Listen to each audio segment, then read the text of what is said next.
Hey, what's up guys, my name is Charlie. Today we're going to be watching some Angry Video Game Nerd. This is going to be episode 119 and it's going to be Desert Bus.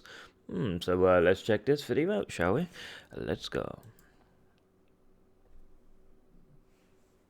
This game sucks. He's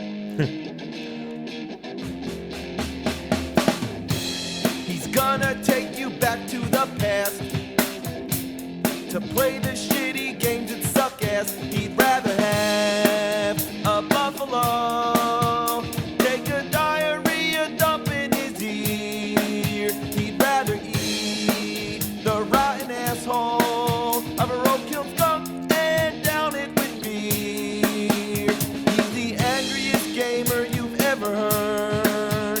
He's the angry Nintendo nerd. He's the angry Atari Sega nerd. He's the angry video game nerd. Song never gets old.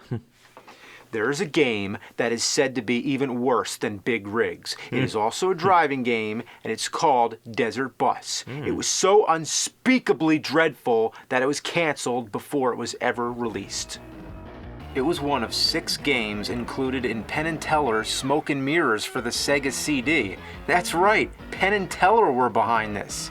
And if you haven't heard of them, well, how do I sum it up? Basically, they're 2 of the greatest entertainers of our time. They mix magic and comedy, they perform it live, they defy physics, they're funny as hell, they attack bullshit, and they've been doing it for nearly 40 years. So their first attempt at a video game in 1995 was a very interesting one and something that only they could have made.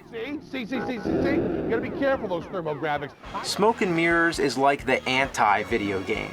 It's made up of 6 mini-games that exist for no other reason than to play jokes on your friends. Explaining them all in detail would be a disservice for anyone wanting to try them out for themselves. Of course, the game was never released, but prior to its cancellation, it appeared in Sega Visions magazine and even made the front cover. Wow. The true reason it was canceled was because the company, Absolute, went out of business. But like anything, the game found its way onto the internet and has been circulated, people have played it, and it's become sort of a cult hit. It's one of the strangest collections of games you might ever play. There's a traditional side-scroller where you actually play as Penn and Teller themselves. It's insanely frustrating to figure out what you're supposed to do, but it's hilarious just for the idea that they made their in-game characters so useless. There's a part where an enemy magician is throwing straitjackets at you, and you have to bounce them back using an umbrella. Trying to hit this guy is just as much of a trick as anything Penn and Teller have pulled off themselves. The straitjackets always bounce in the wrong direction. Oh, come on, that didn't count.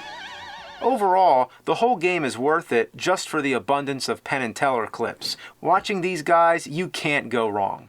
Death, move, death, move, death, move, death, move, death, move, death, move. Kill him! Kill him! Wow. Kill him! But then there's Desert Bus. How bad could it be? Let's find out. From Tucson, Arizona to Las Vegas, Nevada. Are we going to Las Vegas to see a Penn and Teller show? I hope. Okay, I'm driving the bus. Come on, bus. Come on, bus. Come on. Okay, slowly but surely, here we go.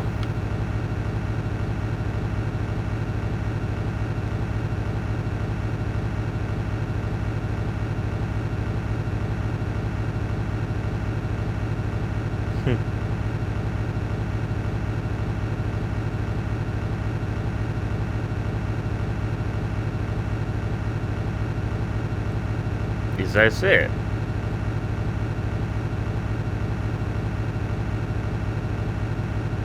This is the game. You drive, and drive. There is nothing out there except road and sand.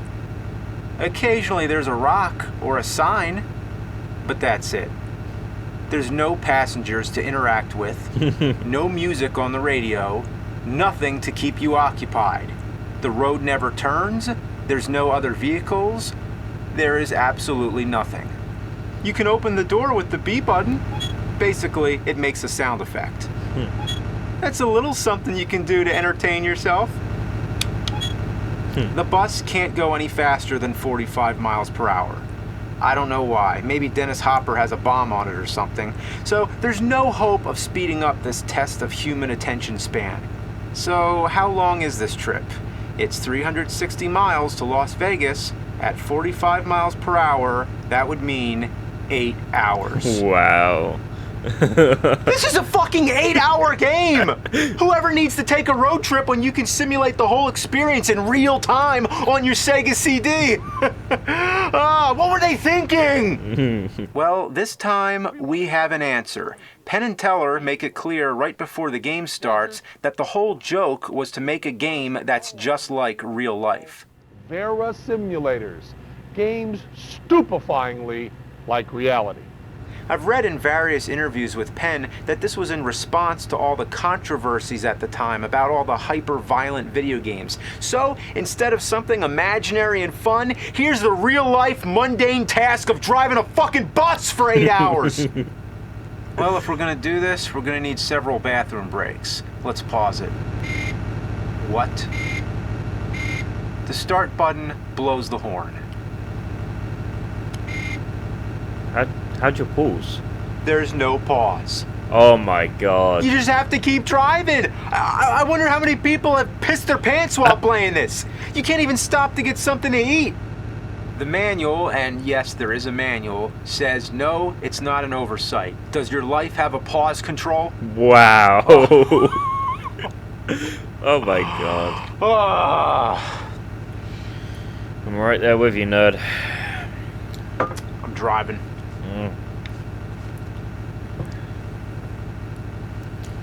What happens at the end when you get to Las Vegas? Imagine if after the 8 hours you get to play casino games and have fun, and all of a sudden the game becomes awesome.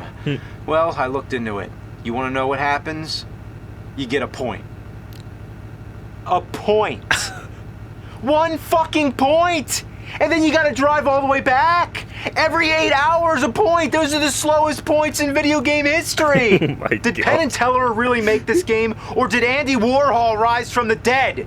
Yeah, you know the Andy Warhol film Empire? It's an 8-hour movie that's nothing but a shot of the Empire State Building. Yeah. Who could ever sit through this?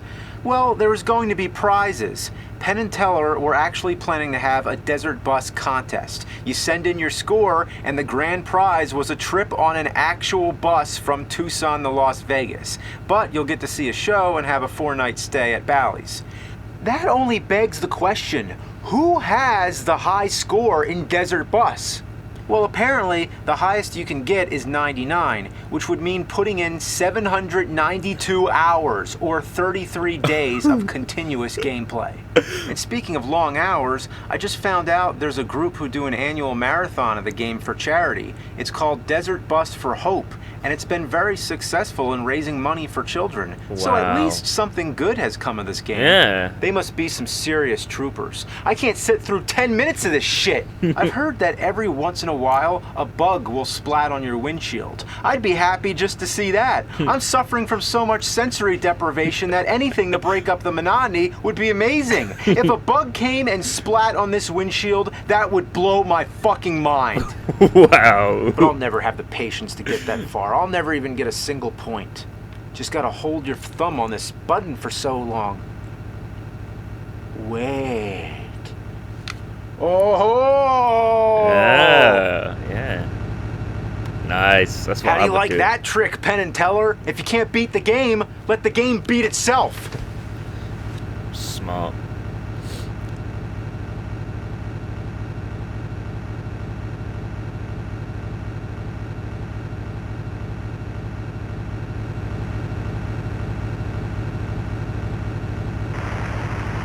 What the?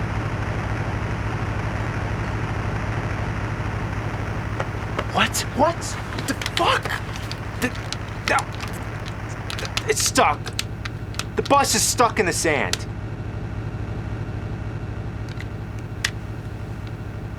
Damn. They made the bus veer to the right on purpose. Oh, they thought of everything. God damn you, Penn and Teller. You have to sit here and drive the bus, just like in real life. And real life fucking sucks. Now I'm getting towed. Oh boy. The towing is in real time also. So if you've driven 7 hours, does it take 7 hours for the game to start over? This is the most sadistic thing ever. Wow. There's no fun factor whatsoever. This makes Big Rigs look like a fucking party. Big Rigs isn't even a game and has no challenge whatsoever, but here the challenge comes from trying to stay awake from boredom. For the past 10 years, I've been on a mission to warn the world of shitty games. And in all those years, this one takes the cake. I think I've finally hit the bottom of the barrel. The fact that a game like this could come into existence and that people have played it and suffered through it and even adapted it into an Atari 2600 game means that I've failed. I've done everything I can. It's time to retire.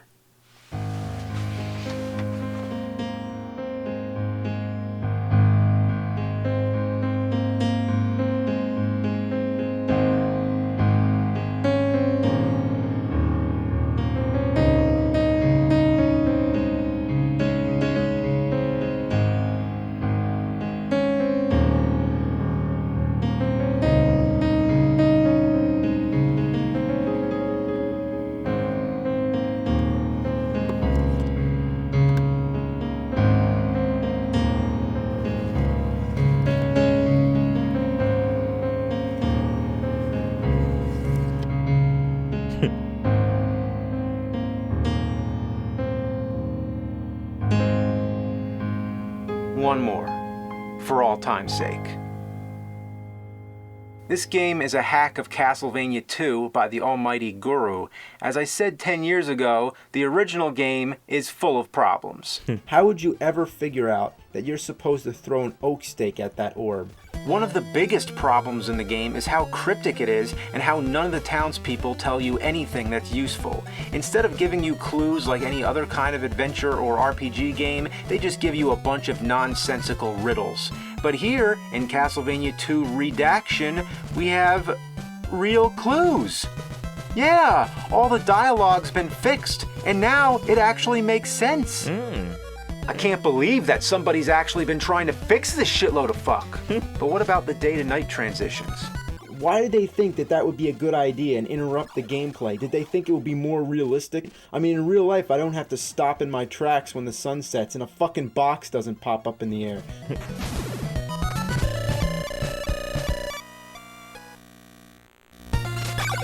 Wow. Wow, that was fast. Yeah. I wish it was that fast in the original game. I wish it didn't happen at all, but hey, that's an improvement. Yeah. In general, all the text moves a lot faster. I'm really digging the clues. It even tells me stuff I never even knew, like using Dracula's nail to take out blocks.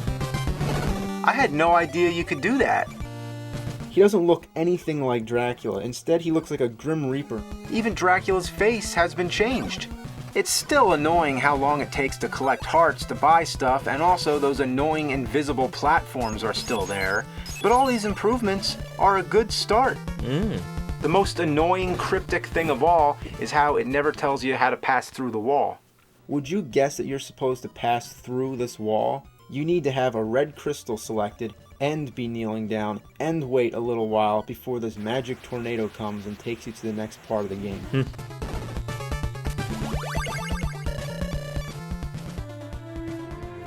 Wow. Nice.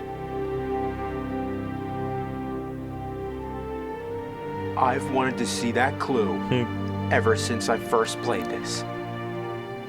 I've complained about it. Did my complaints ring a bell? Has the word of the nerd been heard? Have I contributed to how we look back at bad games? I've done it.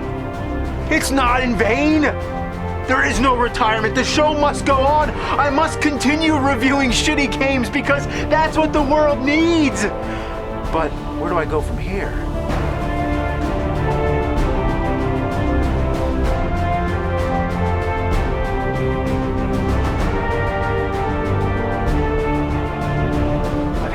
many adventures within these four walls. I need to take the adventure outside. I need to go do something bigger, something to top everything that I've already done.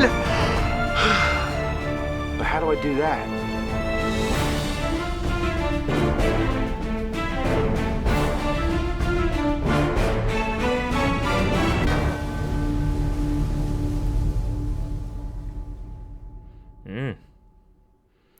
Damn. That theme was absolutely awesome. Sounded like a Jack Sparrow theme from Pirates of the Caribbean, something like that. Maybe not for you, but it did sound like that. Pirates of the Caribbean from Jack Sparrow.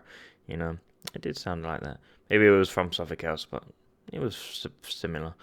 Anyway, that was a very good episode. I enjoyed that very much. Yeah, the Desert Bus game looks boring.